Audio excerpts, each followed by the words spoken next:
Hello, everyone, and welcome back to Ethics. I am Conor Bromley. I am joined by Taff. How are we doing on this very late Wednesday evening? Very good. I look like the manager and you look like the coach. Yeah. Would you be, if you were a manager, would you be a tracksuit manager or would you be a suit manager? Oh, no. I actually really like wearing a jacket and a shirt and cuffs and collars. And Do you? I'm mostly, I do. Yeah, and I do. I really like it. I quite like, don't get the opportunity to dress up and look smart very often. If I lost weight and could fit into ordinary clothes that you could buy at next to something, I think I'd be a bit like Jimmy Carr. I'd wear a suit every day. Don't do Giacomo. No, I mean, Johnny, I is don't it think Johnny things are that bad. Vegas? Look, it's just, yeah, it is. It's just your bog standard Marks and Spencer's garb. That's all it is. But Fair enough. yeah, No, it's not for me. I hate wearing suits. And even for a summer wedding, I won't wear a suit. really? Yeah, I hate wearing them. Just Well, despise it. you've just lost a couple of invites there, I'm sure.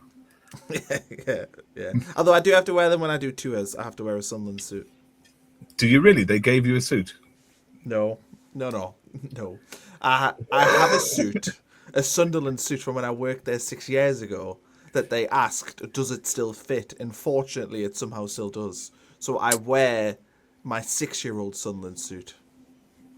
That is cheapskate of them, isn't Yeah, it? yeah, there's a little bit. I mean, I obviously I can't slate into them too much, and I won't. But I am wearing a 6-year-old suit anyway when I do tours. But anyway, I got an that's not email really from why the we're football here. club today. I got an email from the Oh, club did you? today. Yeah, Oh. asking me and reminding me that they had asked you, and you haven't got back to them, to cover the women's derby. Did they actually email you for that? Yes, Why? because That's so they want somebody random. to cover it, and I guess we're I about am gonna, ninth co- on the list to I be am asked. gonna, I am gonna cover it, and I agreed to cover it ages ago. They just emailed us today, send us a ticket, but I've been really busy. So, oh well, I'll get Okay, in touch I'm with going them to be very tomorrow. cheeky, and I'm going to email them back and say I have a better idea. Why don't you give me the raw footage, and I'll do an analysis. See what they say. Yeah, that's true. Yeah, do that. Oh well, I'll get in touch with them. I am gonna go to that derby game. So yeah. Anyway, Maybe I'll come. Maybe I'll come with you. it's the end of the month, 29th, I think I it is. know. Yeah, I'm Yeah, free. I'm a teacher. I barely work at all. that's true. And you're always wearing a suit. Yeah. Anyway, right, we're going to talk about Sunderland Port Vale, but I think, would you want to talk about a little bit about the Leeds game first, or do you want to talk about Port Vale first? How do you want to do this?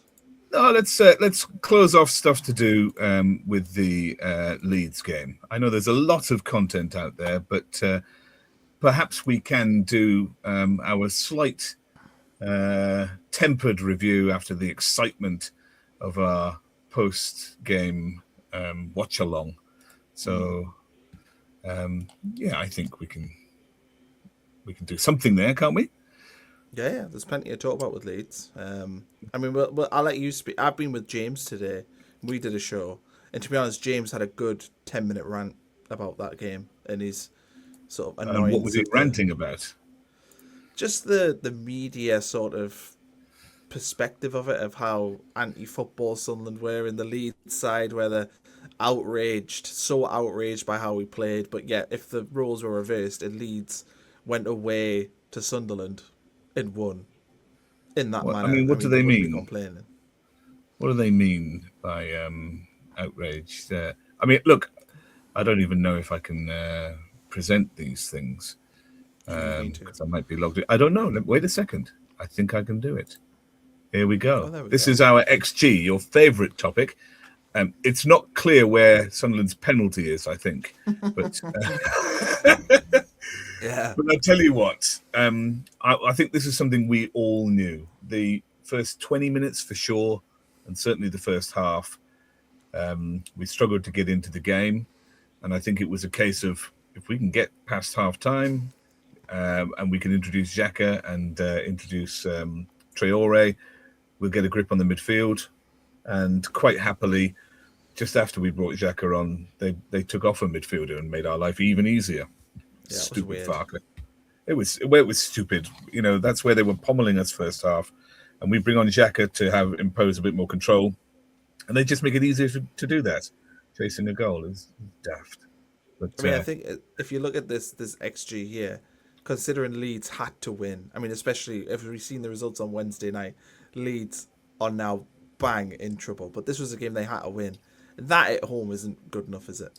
Like what well, they've they've gone half an produced. hour without any particular shot on goal. It's pretty poor. And then they must have had this flurry here, the first two steps on the ladder, if you like. And then they don't do anything again until 70 minutes. And if you're at home and you have to win because you might be in a relegation battle, to have a couple of fluffy shots up to 70 minutes isn't Did great. Against the Sunderland team, caught out with loads of injuries before Xhaka really gets on the pitch and starts to control it, it's poor, frankly. Did you see that in the second half, Leeds didn't have a touch in the Sunderland box until the 75th minute? Well, I think that's represented here. That's where the late ladder starts to rise. Yeah, It doesn't surprise me, that's really. wild though. I mean, I think Yeah. my takeaway from this game was Leeds. So we can talk about like Sunderland. I don't think Sunderland were good. We were defensively organised, and we did.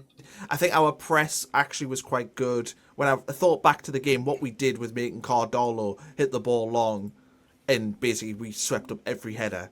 From I think I saw a thing that Alderete won 18 headers in the game or something mad. Like Yeah. we were very good at that. We weren't great at picking up the second ball, but what we did in the press, where we let Leeds send it back to the goalkeeper. And then if they didn't do that and they tried to play through, once they got it into the midfield, we pressed it and we made it uncomfortable for them. I know when we were watching it, I think we were frustrated with us in possession. But I think if you look at us out of possession, I don't think we could have really done much more. I thought we were No, very disciplined out of possession.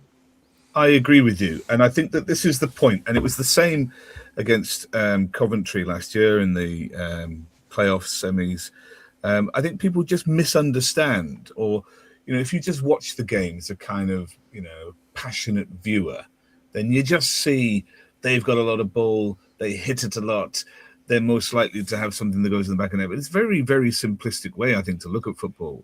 But what Sunderland did is they had a really, really good shape. And we did try and talk about this on the watch-along in moments where we were not that excited, about how the ball gets pushed long because we press the goalkeeper, gets pushed long. Their goalkeeper doesn't help in the build-up.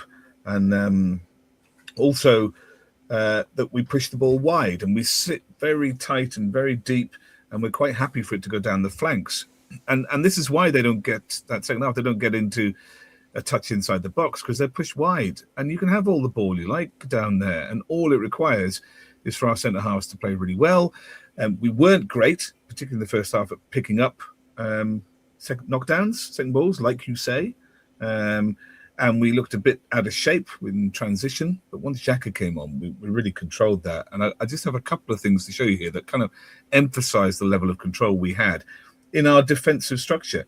And there's absolutely nothing wrong in football terms with having a win built on a solid defensive structure. This is Sunderland recovering the ball, and how many recoveries were made. Look at Xhaka. He was only on the pitch. He was only on the pitch half an hour. I know, for 35 minutes, which just shows to show you. And you compare him against Hertrauda, who had double the amount of time on the pitch. So it just goes to show just what a difference having Xhaka in that midfield made. But also look at all these recoveries.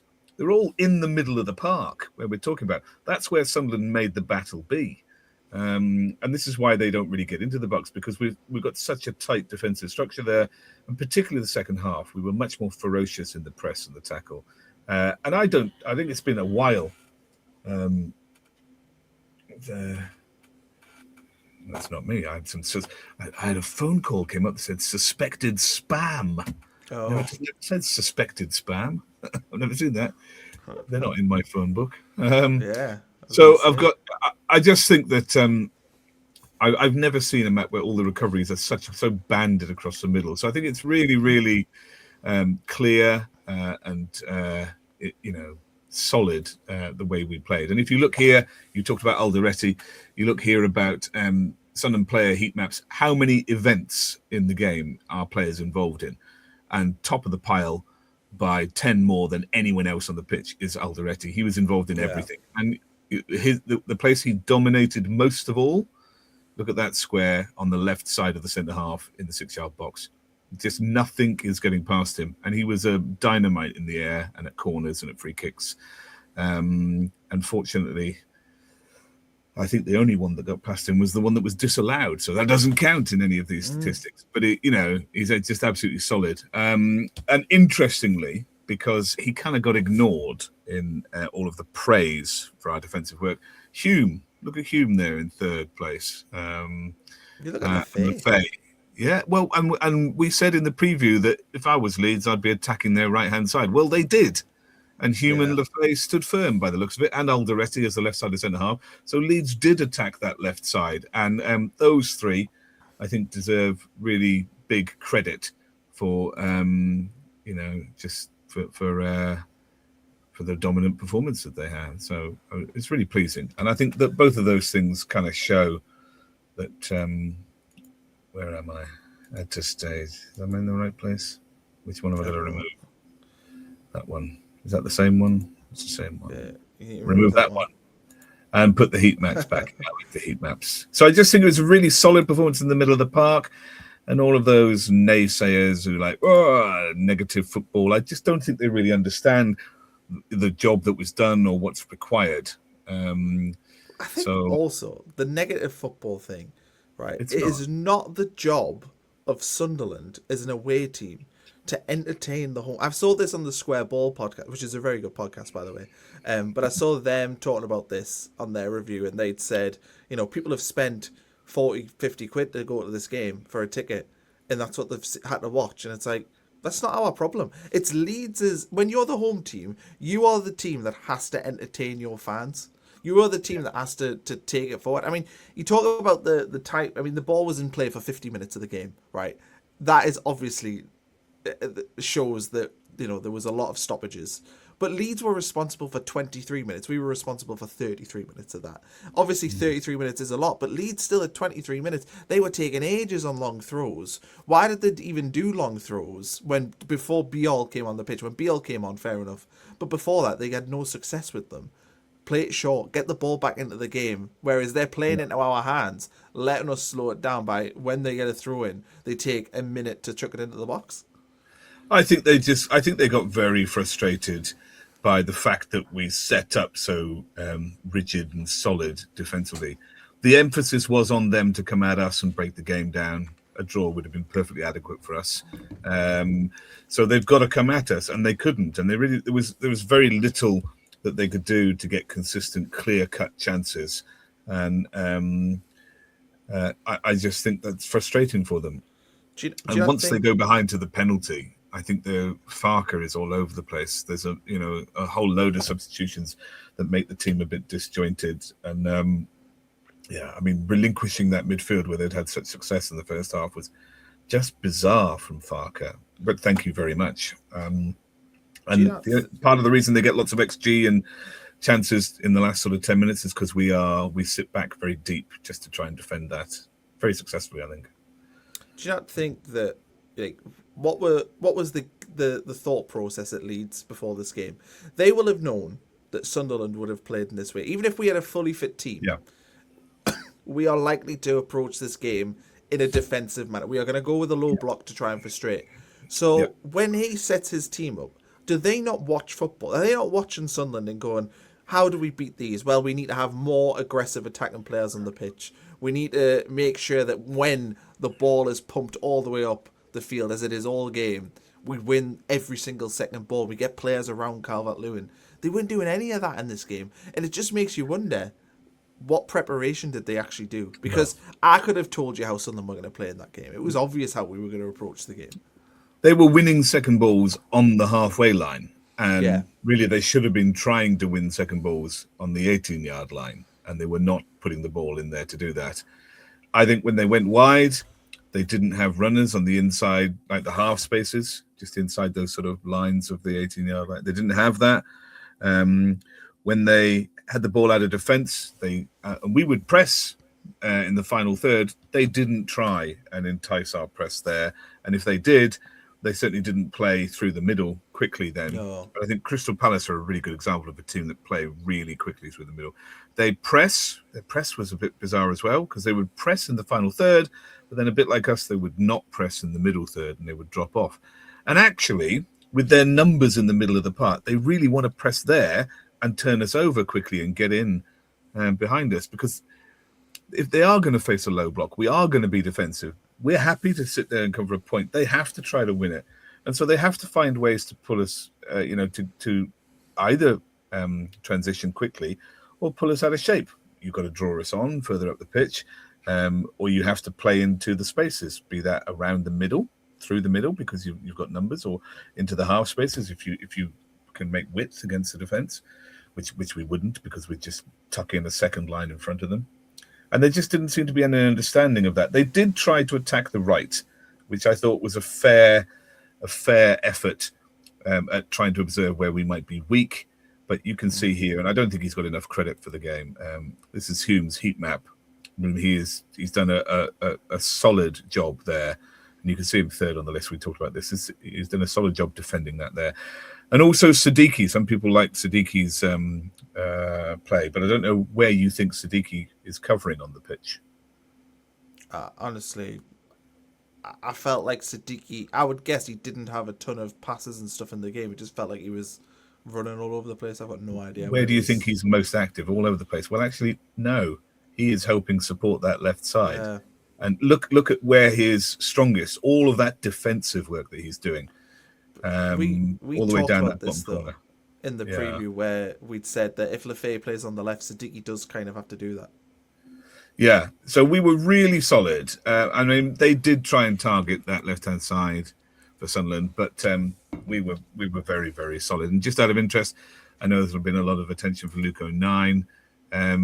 Not as much heat, but that's because not as much play comes down there. And but what he's still pretty solid doing his job. And I know I think we said that he was beaten quite a few times, but there's quite a lot of times he's clearly doing his job well there. But he got rinsed in the first 5 minutes by Gabby Goodmanson before you came on stream. Yeah. And Goodmanson just ran past him. I was like, God, that's not even a race. But the rest of the game, I don't think 09 really ever got beat. It's like he learned from that. Yeah, he tucked inside a bit more, and we had Diarra sort of cover a little bit on the outside shoulder in front of him. And when he was inside, he was really very good at reading the through ball and the pass and covering things off. So his second half was excellent, I thought. But yeah, so I mean, it was a really solid, organised defensive performance. And as you say, it is not up to us to win the game. I mean, we didn't need to win the game. A draw would have been perfectly satisfactory. Would have left us on 38 points and kept them. I mean, if we lose and they end up 3 points away from us, then people get a bit nervous. But if it's 1 point all, then there's another game down. We're on 38 points, and they're no closer. They're still 6 away. So it's or 7 or whatever it was. I don't know. So I just thought it was an organised and efficient performance that we did what was required. And I don't think the media. I would agree with James and your suggestion that I don't think we've had the credit for that organisation, but in the same way that we didn't get the credit against Coventry, because the people who sell the game want goals. They don't want to understand the actual goal of the team. Do you think if on punditry for TNT it was a defender, it had Beckford and McManaman? So Beckford's obviously a Leeds person. Leeds. Fair enough, you would be biased. McManaman's a forward. So do you think if maybe it was, I don't know, Jamie Carragher with Gary Neville, are they talking about Sunderland's defensive structure and how good, impressive they are? Because when we played, do you remember when we played Liverpool away? Carragher was very impressed with how we were playing defensively and was talking about that. Whereas I bet you a different commentator may well have been like, oh, this is... Right, let's talk about Sunderland against Port Vale, because that's who we're playing, and that is the thumbnail for this video. I don't know if it'll be the title, but that is the thumbnail. Port Vale are rubbish. They're bottom of League One. They are. They are rank bottom of League One. They do have games in hand, but there's no hope of winning them, I think. Yeah, it was Darren Moore, wasn't it, who took them up, and then now they've got... Oh, I do know who it is. they have John. Oh, I literally was reading about him before. What's his name? John Brady. I think it was John something. There we are. So John Brady's the manager there now, who used to manage Northampton, Brackley Town. He managed as well. Yep. No idea. Don't even know where Brackley is. It sounds southern. Yeah. Okay. So yeah, Port Vale. When I was looking at some of their recent, so like last night, for example, they played Bristol City. They had 28% of the ball, but conjured a 1.72 XG. They had 11 shots. They had 4 big chances. That will be their blueprint. They will do the same. They will let us have the ball for the whole game. And they will we're not very good at knowing what to do with the ball. Yeah. Yeah. I mean, how much of the ball did we have against Oxford? We had a lot. I think it was deep into the 50s. Maybe more. But yeah. We had 54%. So we'll have at least 10% more than that. Yes, I think you're right. I mean, is this an opportunity to rest players, do you think? Or is that taking things too lightly? I mean, if you want to talk about the team selection, I don't know what we could actually do in terms of resting players because of the injuries we've got. It's very difficult. So if we do you play Xhaka? Elborg? Yeah. Elborg. Elborg starts. Hume plays left back. Oh, he's suspended. Booked. So O'Nine plays left back. Catrauda plays right back. You'd have to play O'Nine left back, Catrauda right back. Centre backs, you've got no other options than Ballard and Alderete. Well, I mean, I don't know. Jensen Jones might play left back.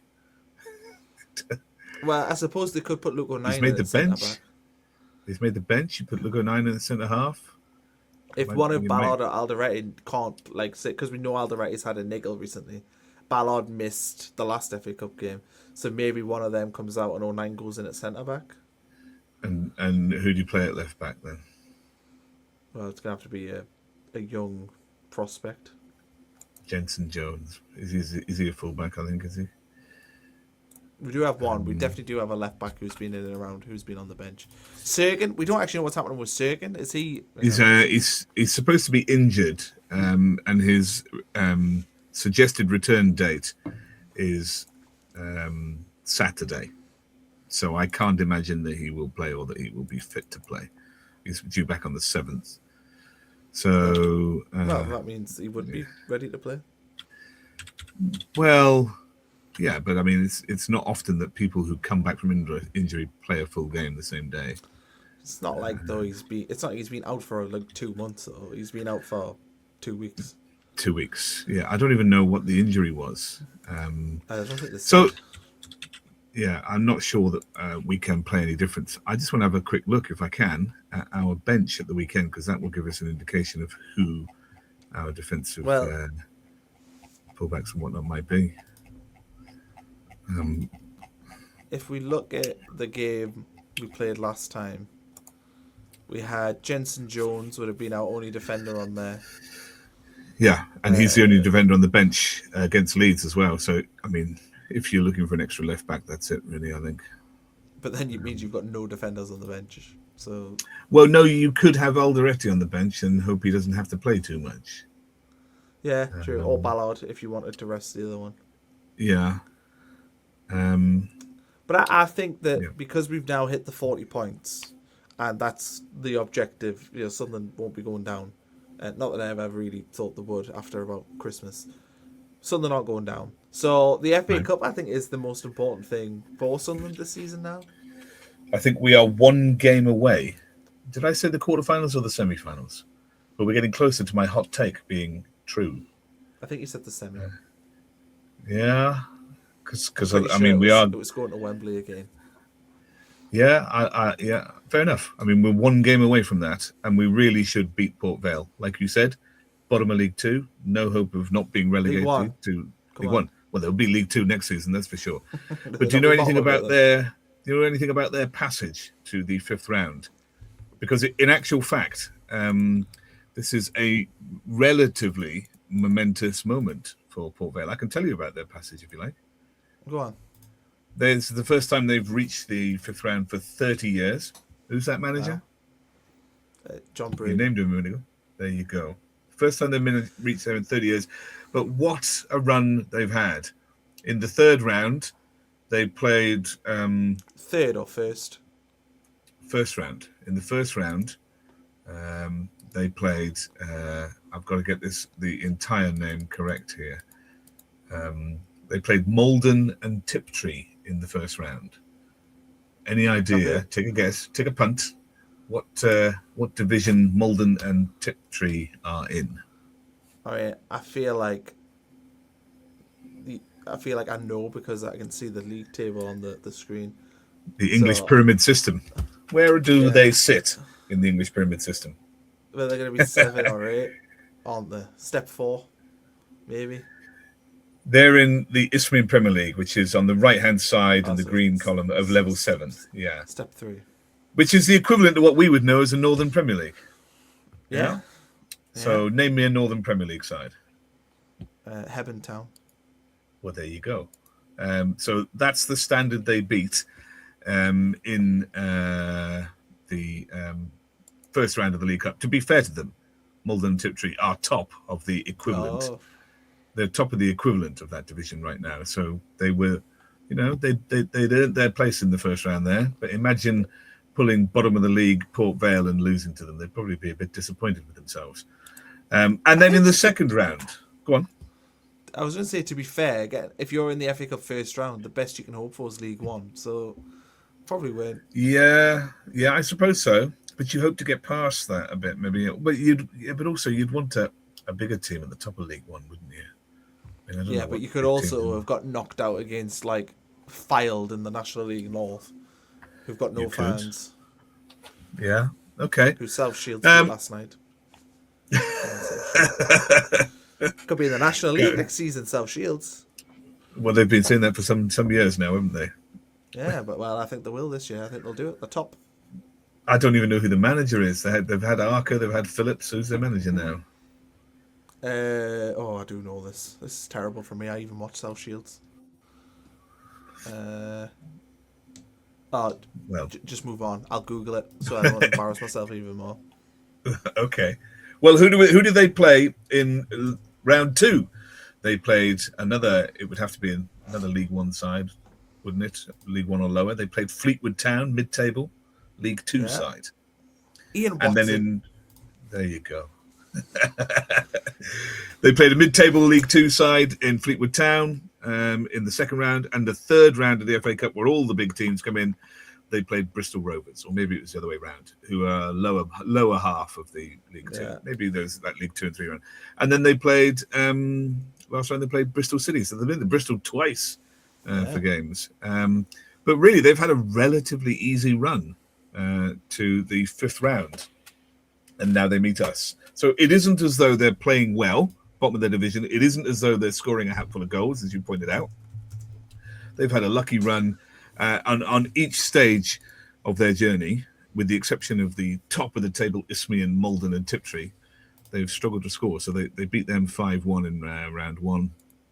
And then in the second round, they played Bristol Rovers. They won 1-0. And in the third round, they played Fleetwood Town, won 1-0. And in the fourth round, they've just beaten Bristol City, 1-0. So we're dealing with a particular type of team here. It will be our turn after, sticking a low block in front of Leeds who need to win. It'll be our turn to try and break down a low block and see if we can win.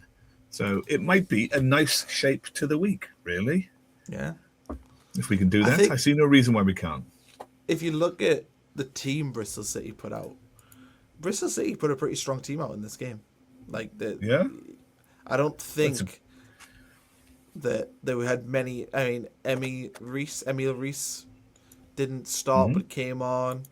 Jason Knight and George Tanner are probably the only ones I look at there and think, they're ones that they would normally play. Well, they are not going to make the playoffs.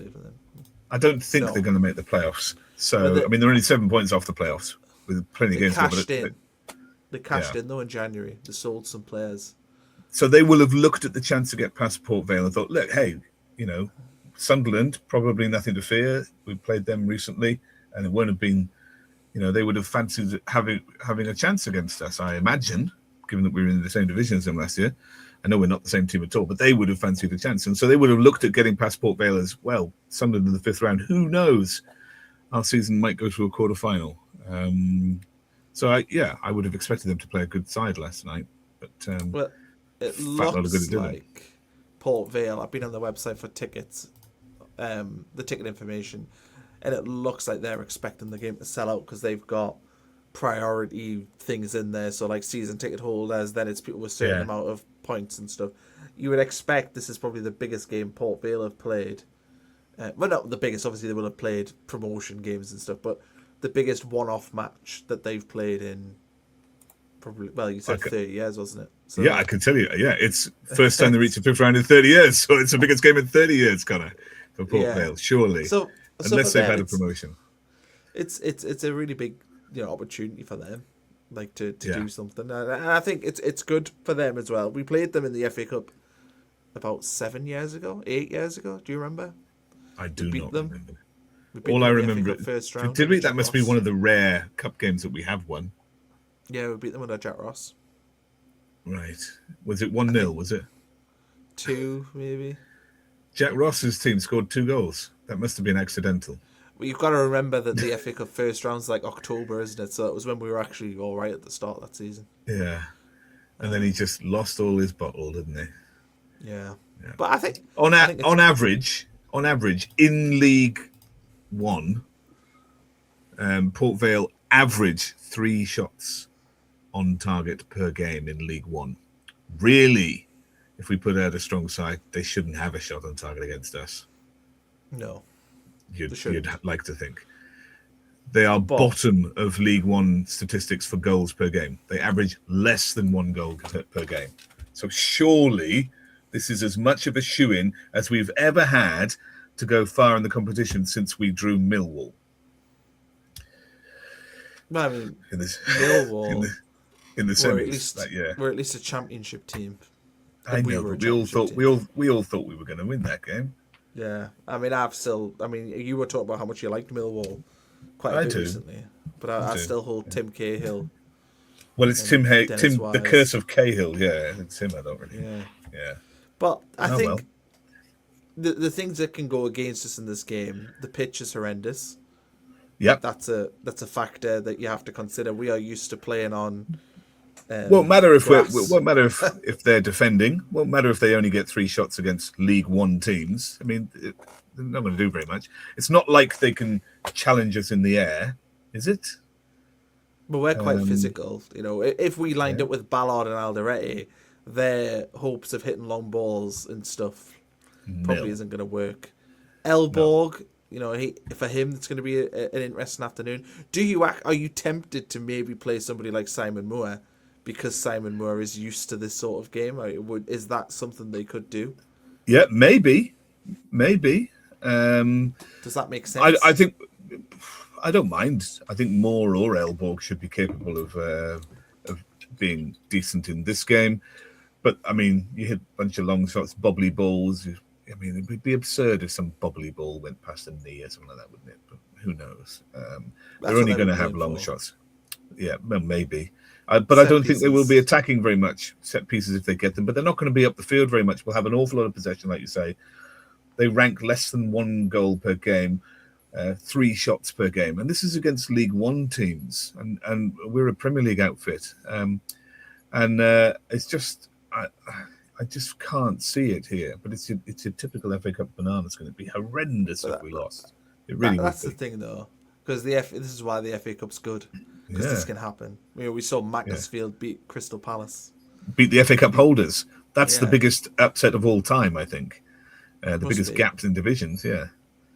So I think that's the thing you've got to factor into it. It's the FA Cup. Crazy things can happen. You think about Vale Park. They've got a big stadium. I don't know how much it holds, but it must be 15-ish thousand. They get about 5,000 in per game. The ground will be full for this one. Everyone will be up for it. The pitch is terrible. the players that are playing, it's probably the biggest game that they've played in terms of just an opposition at this stage of a competition. And for us, the game, it's not a game that I imagine our players are particularly looking forward to, like playing on that pitch, going down there. And for us, it's a case of we need to go there and just be professional, get a goal in the first half, and just see it out and bore everyone to death and win 1 or 2-0. Yeah, I'd be very happy with that. So it's like, what's Vitality Stadium? That's Bournemouth, isn't it? No, it's just Vale Park. Yeah, no, I'm talking about the Vitality Stadium. No, why? That's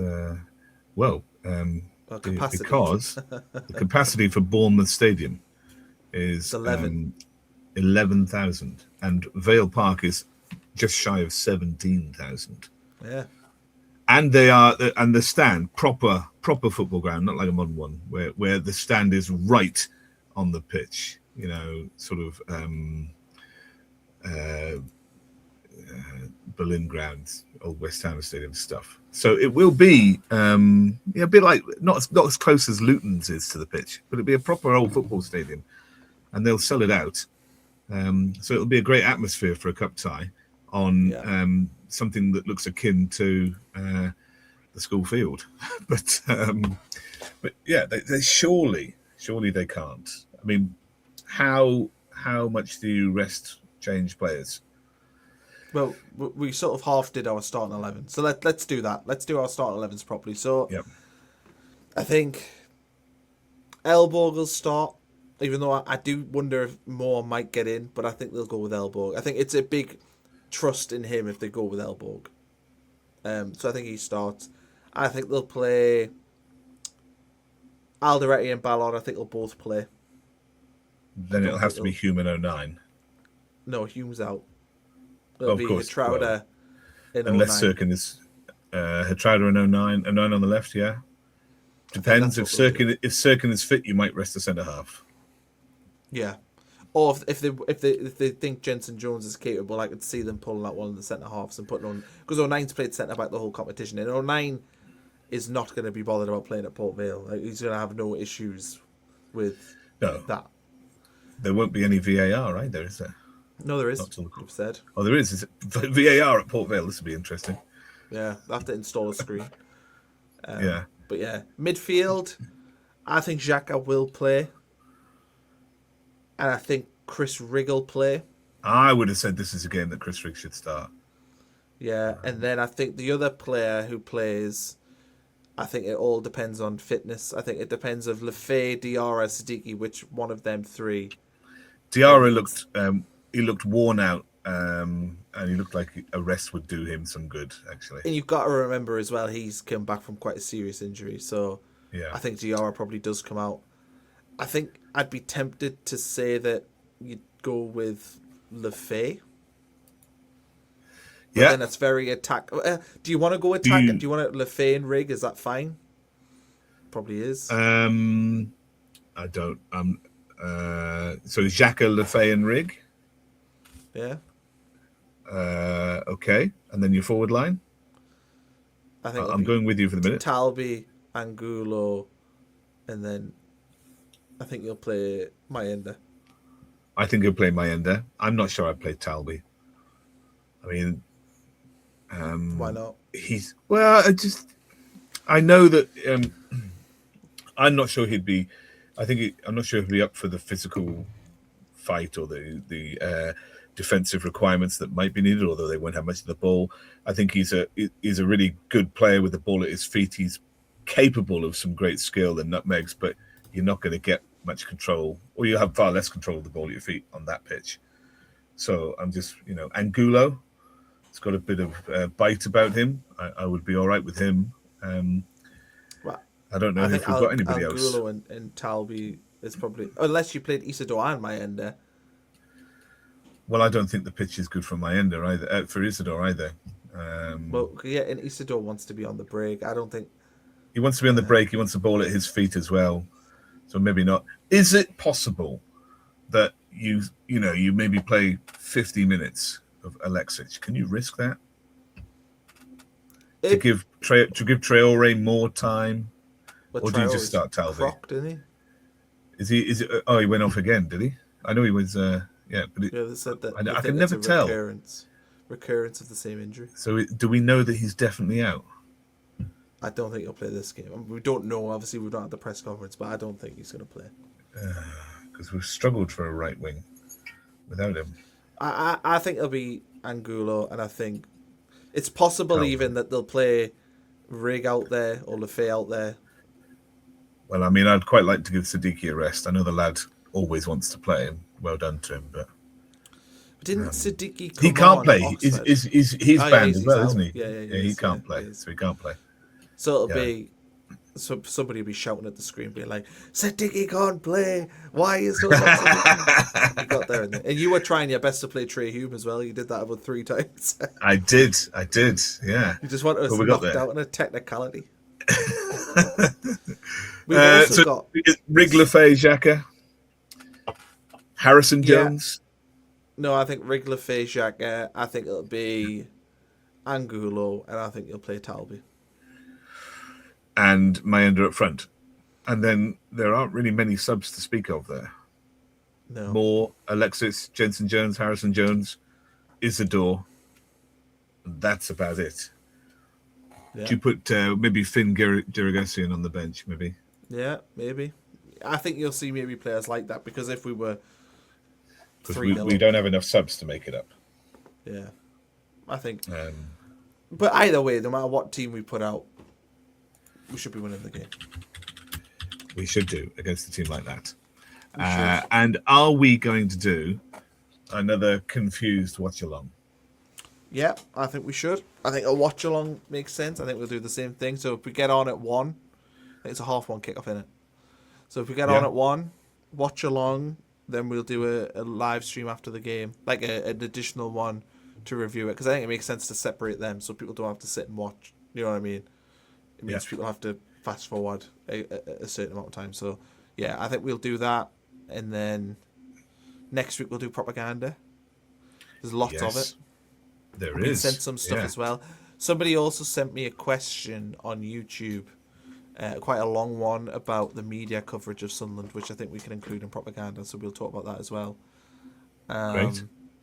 And then, we'll obviously do the review of the game, preview of the Brighton game. Yeah, that'll all come next I've just been looking at our injuries, by the way, and Sirkin has another week's been added to him. He was not due back until the 14th now, same as Reynildo. So I do remember they're both back in the week after. Regis said before the Leeds game that it was at least 2 weeks for all the injured players. Come to think of it. Well, Reynildo and Sirkin are listed as the 14th, which is like Brighton, the day we play Brighton, I think. And then Roofs will be back the week after that. Yeah, and then Brobby and Mukiele are not back until the 2nd week of April, which is another 5.5 weeks from now. Apparently Reynildo's been injured for a while, but playing with an injury. Yeah. Okay. But not having Brobby or Mukiele for the derby will be a miss, I think. I think Mukiele will be back, surely. He's listed as out until the 11th of April, which is just under 6 weeks away. But when Mukiele first got injured against Fulham, they said 4 weeks. Yeah. So 4 weeks should have him back towards the derby game. And it's an international break after the derby game. So if Mukiele is at, say, 80% and they do want him to play, like as in, he could play, I think they probably would. Yeah. But it's also in our best interest to not let Newcastle know when our players are fit and not fit. Yeah. I wonder if any of our players... I'm looking forward to this at the end of the season when our players, go off to World Cups and things. I wonder if any of them will make it. Well, I mean, some of them will, but some of the fringe players. Yeah, he'll be there, I know. And so will Xhaka. And Gulo. Angulo, Xhaka. But I'm just wondering if people who are on the fringes of the squad, I wonder if Brobby will get back into the wider Dutch squad or not. Probably not, but it'd be interesting. Yeah. Anyway, live watch along Sunday. Yeah. Remind me of the time so I don't book myself to do anything else. 1 p.m. 1 p.m. 1 p.m. Well, it depends if it goes to extra time, which hopefully it doesn't. But 1 p.m. onwards. 1 p.m. onwards. Okay. And your Yeah, kicks off at prediction for the half fight? one. I think Sunderland will win the game 3-1. I think we'll go 1-0 down and win 3-1. Port Vale aren't going to score. It's going to be a very dull 2-0 game. But the commentary from us two will be fantastic. Obviously. Yeah. So yeah, I am. watch Yeah, along I'm with not going us to. on Sunday, and we'll see you then.